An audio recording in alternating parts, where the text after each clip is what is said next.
There's a busker playing on the street, watching all the people meet. The boys and girls are back in Dublin town. What a month for you, new album out. How exciting is that? I mean, obviously you've had a couple of this days and all that, but still. Yeah, this new album is the album that I'm most proud of, and I'm so excited about.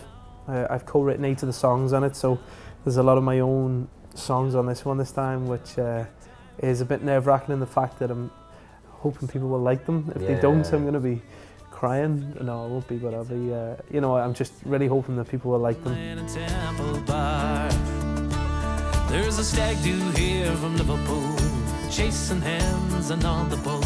Oh, Barney's lashing out the railroad times. I was listening to it yesterday, thinking, where did you find the inspiration? Did you just go out on nights out for a long, a good 2 weeks ago? Yeah, I'll write songs about this. My radio single at the minute is Temple Bar, and obviously there's a group of friends. There's about 12 of us all meet up every couple of months, and we generally try and find a place to go out, Galway or Cork. Or, But we've been to Temple Bar so many times, and every time it's just a great night out, you know. So I decided to write a song about it, and that's probably one of the more folky songs on the album rather than country. But it's doing really well at the minute. It's getting loads of plays, and the YouTube videos flying at the minute, so it's doing good. I lived in Temple Bar for a year, and it was a very realistic representation.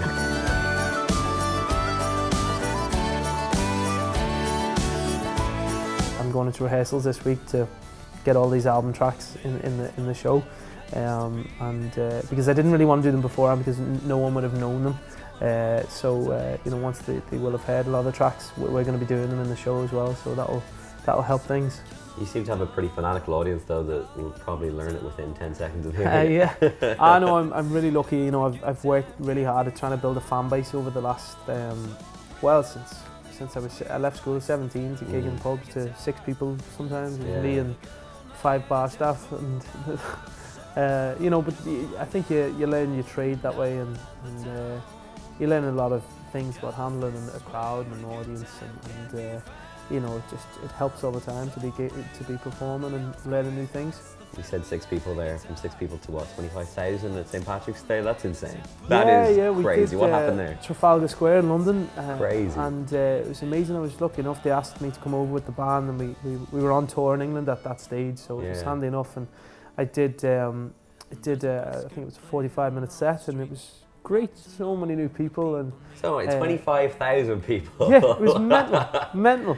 I'd say about 500 of them knew me, and the rest of them were all like, "Who is this fella?" You know. So.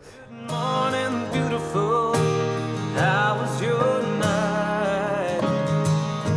You've conquered Ireland. You're just about to conquer the UK. Is the States on the radar at the moment? Definitely, yeah. We're trying to get my last DVD, which was recorded live at the Marquee in Cork. Trying to get that maybe played on PBS this year, and let people see. Then off to Nashville for the next album. Yeah, I actually am in the planning stages at the minute. I'm going to do the next album in Nashville, I think. Go out there for a month and do a bit of writing and then a bit of recording, which would be a dream come true. If it's